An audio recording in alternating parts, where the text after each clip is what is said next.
Hey everyone, Tin Man here, and Dota Underlords has just put out a balance patch. The price of balance is Eternal Vigilance. Now this is a balance patch that it's been kind of in the works for about 2 weeks now. It seems like they've settled into a 2-week schedule of putting out patches, at the very least ever since Season 1 has been released. That's what they've been doing.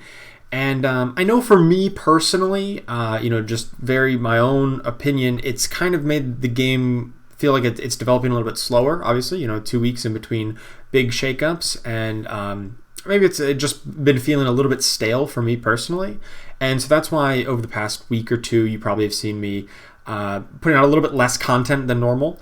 And not because I'm like quitting Underlords or anything, but just like I've been kind of, playing it less. I've been spending more time on TFT, as well as looking at pursuing maybe some other things outside of content creation. Obviously, this is a extraordinary time with the whole pandemic thing going on throughout the world. So expect a video from me soon, in the next few days, maybe kind of boiling down all my thoughts on what's been going on in my life and in the world and whatnot. But for right now, we're just going to talk about this balance patch and see how we think it's going to affect the meta. So Underlord changes a Essex, the damage support, which is arguably the strongest version of any of the Underlords. Damage support in Essex was like an auto pick in most compositions. The attack damage bonus has been reduced. It used to be 35% right off the bat, but now it kind of scales up to that.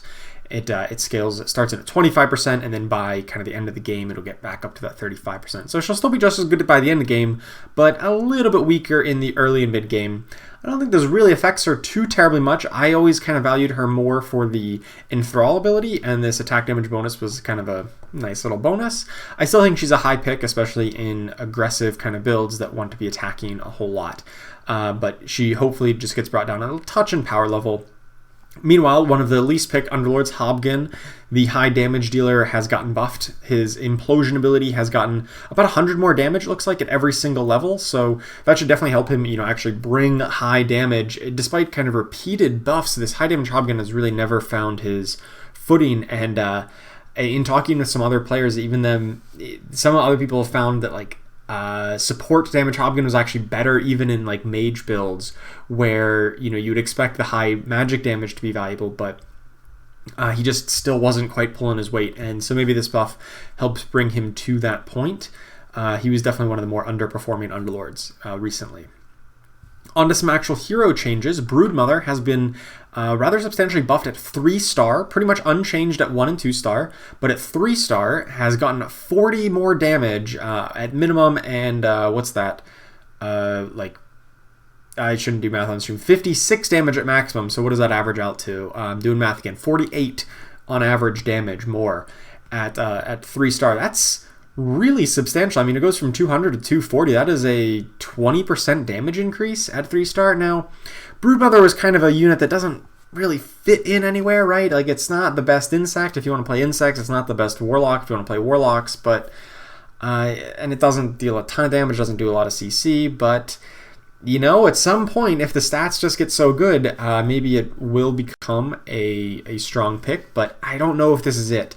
Buffing things at 3-star is like a super corner case. Like it's really like a big payoff that you have to build towards. Cost a lot of gold, a lot of time, and you're not guaranteed to get it. So I still probably am not picking Broodmother very highly after these changes. I think she's still just an early game unit to complete the Insect Alliance, and then you kind of move on past her once you get a more developed comp later on in the game.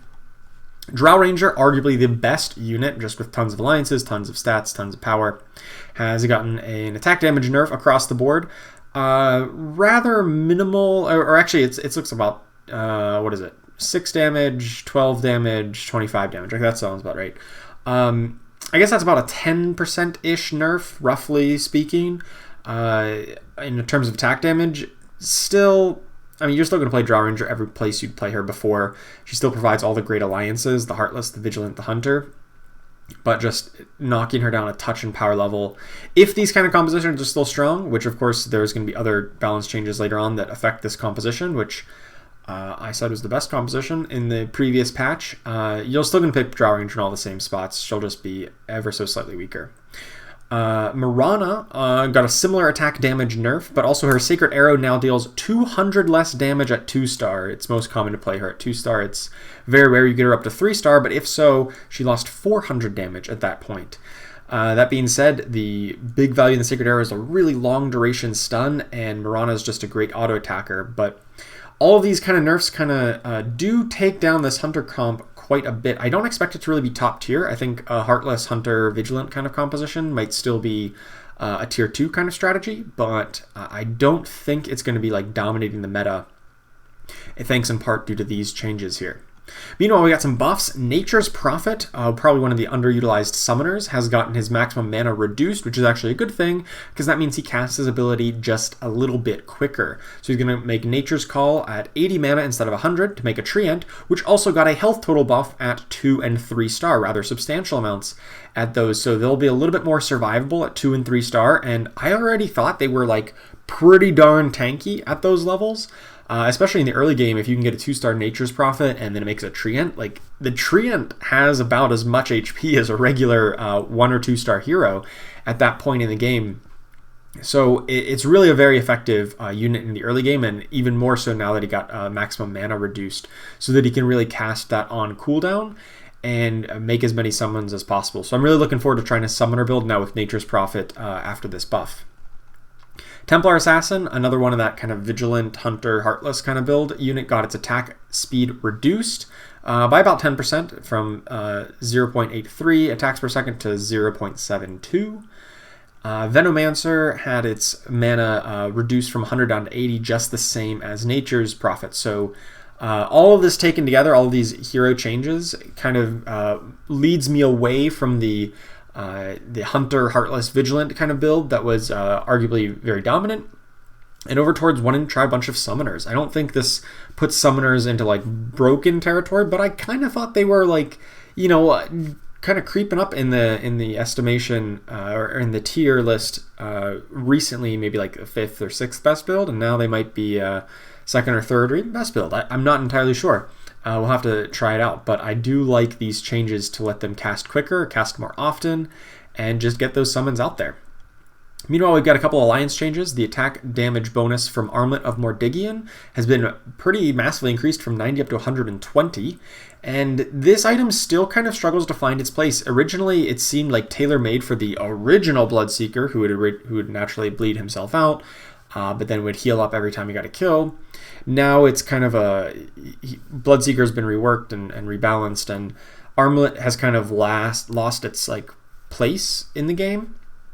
I do think this is a really big buff though, and some of the other units that used Armlet well before, other than Bloodseeker, were fast attacking units like Wind Ranger, who could kind of stay back, stay safe, and really take advantage of this 120 bonus attack damage with really fast attack speeds to just deal massive chunks of damage. And it's still a tier 2 item. So, you know, if you pick this up, you put it on a Wind Ranger, you might put it on somebody like a Weaver who has a fast attack speed, or just like another Hunter, and then you just let them go to town. This can be a very strong early game item to really dominate the early rounds, although by the late game that the AoE damage that's going out is going to make that health loss from Armlet and Mordigian a big liability.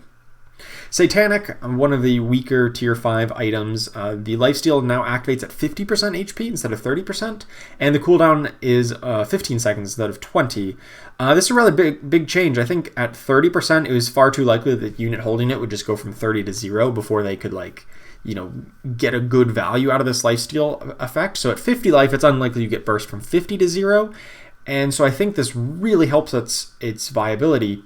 That being said, is it better than a lot of the other options? I'm skeptical. I think if you have it, it definitely feels a lot better to use, but I don't know if that really puts it over the top of anything that was currently better than it before. I think a lot of the tier 4 items and most of the tier 5s still sound better than this on paper. They sound like they have higher impact, more combat potential, but Satanic may have a place with fast attacking units or very heavy hitters like Legion Commander, Bloodseeker, or things like that hit hard, hit fast, and can really take advantage of that lifesteal.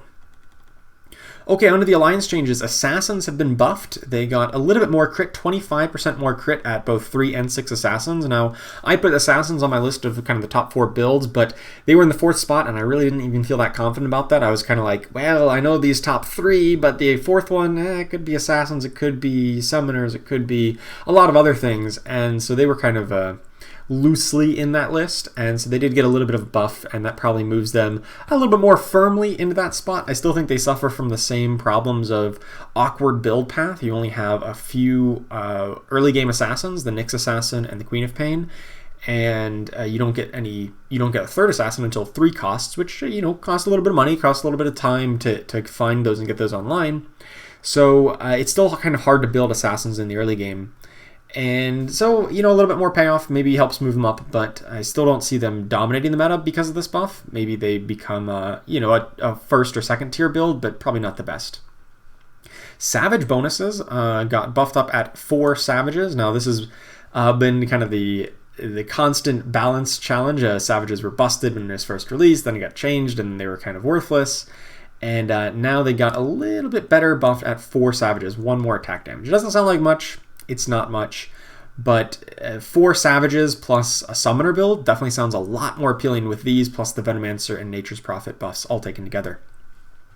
Vigilant bonus damage has been slightly nerfed at 2 Vigilant. It used to be 50% bonus damage, now it's only 40%.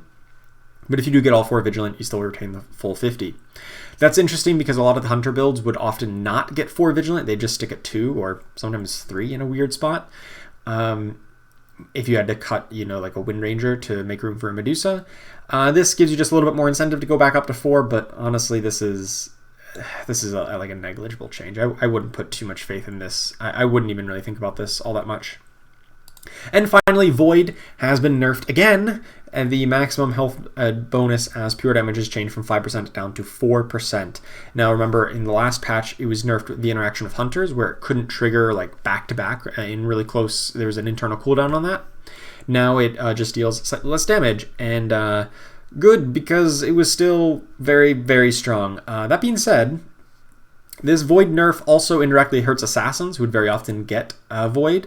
So, you take this Assassin buff and this Void nerf, Assassins maybe kind of end up in the same spot they were in before, whereas this mainly hurts the Hunter version of Void, especially because they were triggering it a lot more than the Assassins were. Okay, that's it for this patch. Like I said, I'm really excited to try out some Summoners. I still think Mages are going to be quite good, and with the reduction of Hunters, maybe Assassins do move up a little bit because, there won't be quite as many people stacked in a corner behind barricades that Assassins really struggle to deal with. On all cases, I'm definitely looking forward to seeing how the meta plays out. I think a lot of these balance changes were really good. I pretty much agree with all of them. I think all of them were appropriate based on the state of the meta. And yeah, it'll be very interesting to see how this develops. So thank you so much for watching. I hope you enjoyed it, and I will see you next time.